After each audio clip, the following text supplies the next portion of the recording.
So quick note, I found out I was doing this 2 days ago, and I also have notes on my laptop. My laptop's not working, so going to be winging it a lot here, but that's okay. We'll leave it open for a lot of Q&A at the end, which is actually what I prefer. So thank you, Amanda, for the introduction. Really excited to be here. I actually have a lot of companies I'm working with that are in the exhibition hall, so it's nice to kind of get to come down and see them in person. So as Amanda said, I head up our hardware design and technology vertical at Indiegogo. So what does that mean? Doesn't mean I build hardware. I wish I was that smart, but I get the privilege of working with some of the most promising companies that are looking to leverage crowdfunding as part of their go-to-market strategy. So I'm going to talk just very briefly about kind of what that means and how, as Amanda mentioned, Indiegogo was founded in 2008. We started in film. We actually launched a year before Kickstarter. We invented the word crowdfunding. The word crowdfunding didn't exist until a few years ago, I believe. We just wanted to create a platform that removed the gatekeepers and said it doesn't matter who you know, or if you have a rich uncle, or you happen to be connected to someone at Kleiner Perkins who led our B round, so I love Kleiner Perkins. But it shouldn't be about who you know. It should be about the quality of what you're doing. So enough about Indiegogo. Happy to answer any and all questions during this, but let's just kind of dive right into it. So crowdfunding in general, as you can see here, this is a study done last year. Very simple, but it's just exploding, right? So again, we launched 8 years ago. We barely had a website. We had, I think, one or a handful of campaigners. There was literally no technology campaigns at all. This entire global crowdfunding market is estimated it ballooned to about $34 billion last year. It's expected to get much, much bigger than that this year. And I think by 2020, don't quote me on this, but it's supposed to be well over $100 billion.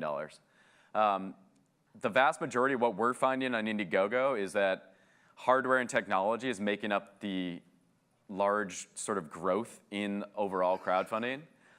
In particular, on Indiegogo, we've seen about at least 1,000% increase in growth year over year the last 2 years. So about 3 years ago, just to give you a perspective, my team was about 1.5 people.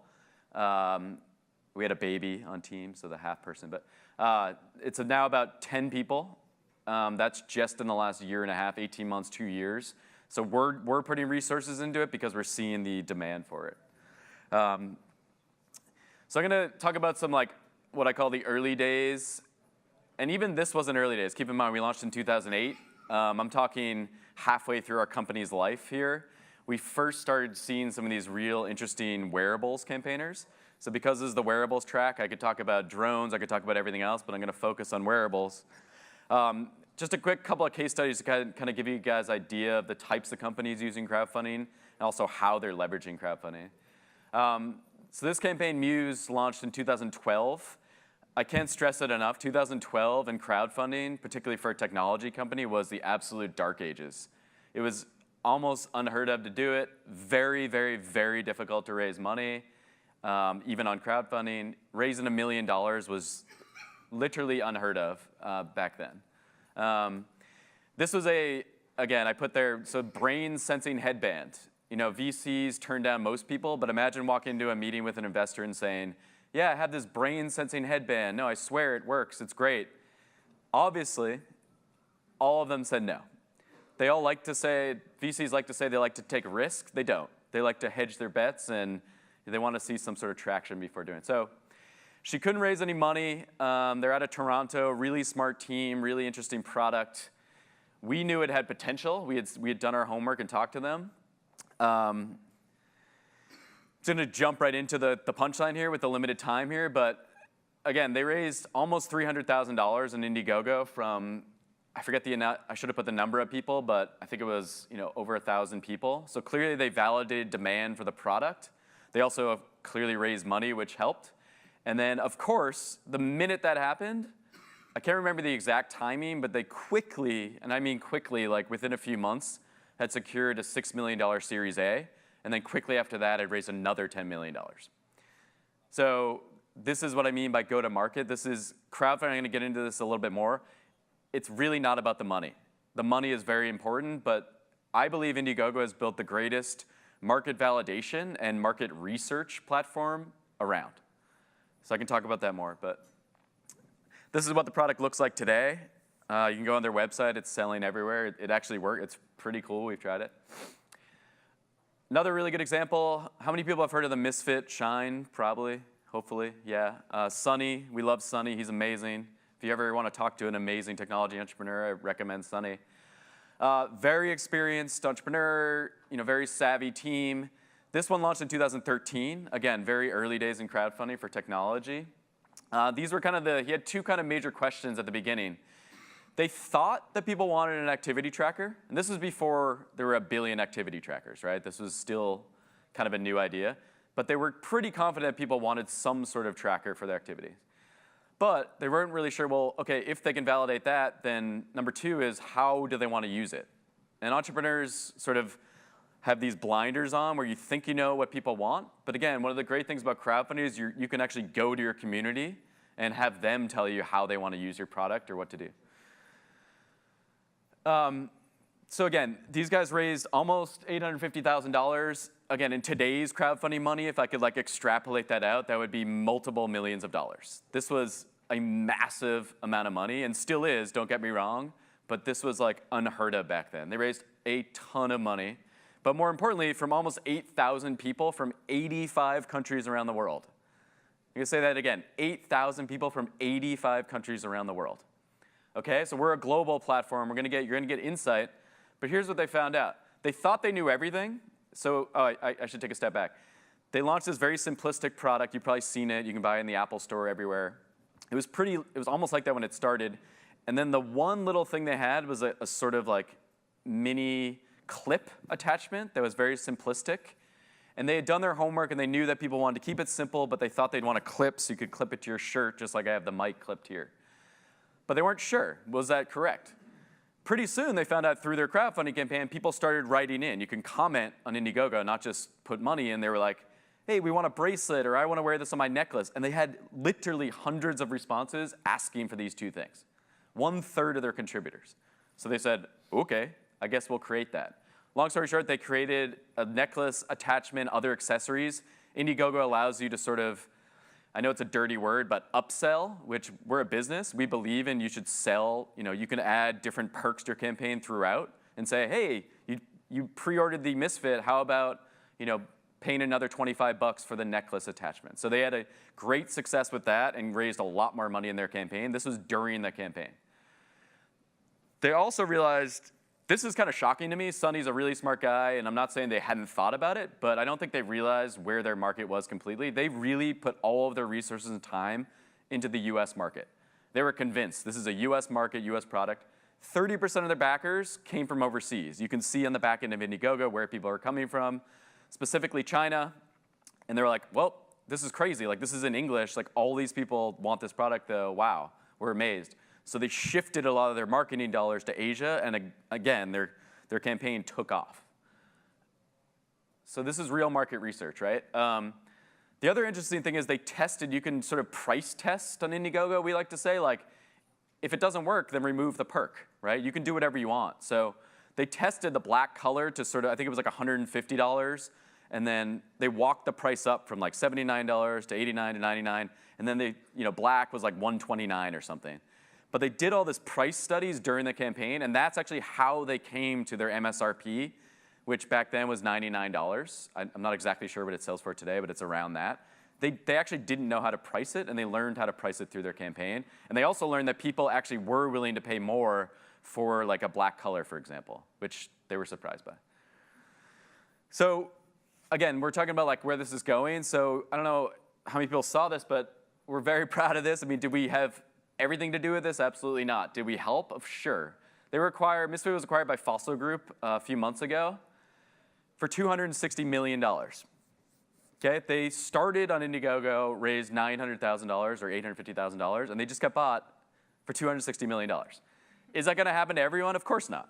But this is the type of thing I'm talking about, and they wouldn't have learned these things or been as valuable if they hadn't done this early on. So I think the point is, as crowdfunding grows up, so do the campaigners. I'm going to kind of rush through this because I want to leave it open for questions. We have about 5 minutes, but it's really not about the money. the money is very important, don't get me wrong, and I'm happy to help you raise as much money as possible. We don't make money unless you make money. That's what I say 20 times a day. We're a business, right? I want you to make as much money as possible. But it's really defined by everything. This is just a really, really quick example. This is not a wearable, but I just want to kind of set the stage here. Very quick story. I don't know who saw this campaign called the Flow Hive. Father and son out of Australia. They found a better way to do beekeeping, more sustainable, et cetera. Just essentially turning a beehive into a tap. So honey on tap, like beer on tap. All sorts of implications, better for the environment, better for the bees, et cetera, et cetera, et cetera. We thought they'd raise a few $100,000 or maybe $1 million, maybe. These guys raised $12 million, okay? They're still raising money in Indiegogo. $12 million. They had no idea what they were doing, father and son in the middle of nowhere, Australia. Overnight, they had to build a business. But my point of the story is, like, I list the things that crowdfunding can do. It's not about the crowd. It's about the crowd, sorry, not just the funding. I think you can validate your idea. You can get exposure. You know, we get like 20 million uniques a month to our website or something like that. You get massive exposure. You can connect directly with customers like Misfit did and get feedback. You can create those evangelists who go tell their friends and other people. And then lastly, you can raise money, right? I know that sounds crazy, but so why do most hardware or wearable crowdfunding campaigns fail? Well, it's like anything in startups. Most startups fail, so that's okay, and it's okay to fail. But I like to talk about two things. So one, the big misperception around crowdfunding, and quite simply, is that it's this pot of gold waiting to be had, and you just launch a product and cross your fingers. Couldn't be further from the truth. Indiegogo is an amplification platform. We help amplify your own efforts. So the people that do really well have done a lot of homework, a lot of preparation with our team oftentimes, but this isn't just luck. The other thing, like I said, researching crowdfunding is hard. You can look up on the internet, you can find 1 billion different people trying to sell you their services, but like, we like to say, like, well, come to us. We do that. This is literally what I do for a living. So come to us if you want to talk about how to run a successful campaign. All right, so really quickly, hopefully a couple minutes of questions, but this is the new campaigner. These guys are here today. I think they're actually talking maybe today, actually. I'm working with them. They're almost at $700,000. Their original goal was 50K. They raised that in less than an hour. But they prepared for months and months and months with my team. Really, another Australian company. They were actually listed on the ASX, the Australian Stock Exchange, before they launched an Indiegogo campaign. I'm not going to get into how the stock exchange is different there than here. It's very complicated. But just to give you the sense that, like, this was a legitimate company. This wasn't just like 2 guys, 2 girls in a garage. Really cool company. Check them out here. This one just went live about a week ago. We've been working with this team for, I think, a year or more. They had a video that went viral on Facebook, but with some really savvy marketing. It was viewed almost 11 million plus times. They raised $1 million in about 3 hours last week. They're at like 1.9 million today, I just checked. It'll easily raise a few $1 million, but again, this isn't just an accident. This is an amazing product. It's speech translation through your app. And then finally, I thought these guys were going to be here, but they're not. Just to give you the sense of, these guys are launching this summer. I've been working with them for a while. They're working with Ammunition Group, who designed the Beats headphones and some other iconic products. Also, their CEO was literally the lead product manager on the Amazon Echo Dot and the Kindle. Like, these are real, serial entrepreneurs. I'm not saying everyone has to be that for success, but in the essence of this talk and where crowdfunding has come, it's become like, it's more about the market validation and market research than it is about the money. I don't know if we have any time for questions. We can take a question or two. Couple questions, but this is me. If you want to talk, I'm happy to hand out cards, but yeah, go ahead. I can barely see you, but yell. How do you differentiate yourself from Kickstarter and what is your target of entrepreneurs? Sure. So I get that question 700 times a day, and I'm happy to actually send you a one-pager that compares the two. But the quick answer is there's 2 major ways we're different from Kickstarter, and now a third.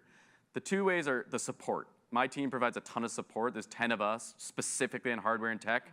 We'll work with you for, again, up to a year if you want. It doesn't matter. We don't make money unless you make money. You can't get anyone on the phone at Kickstarter. You could try. I'd love to hear that story if you can, but you can't. Secondly is our platforms are very different. I'm not going to go into all the detail, but just a couple quick examples. You actually can't get the email addresses of your backers on Kickstarter until after the campaign ends. We give you that information the minute someone contributes. So if you're a savvy marketer, things like that matter. I could go on, but the platform is different. Our target now, and then the third way is we're now building out what we call an end-to-end platform. We want to go from concept to market, whether that means retail or whatever. We have retail partnerships. We just announced a big partnership with Arrow Electronics last week.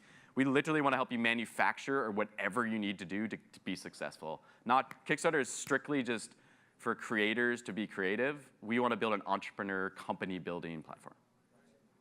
Yeah, thank you, Michael. Please thank Michael for me. Thank you.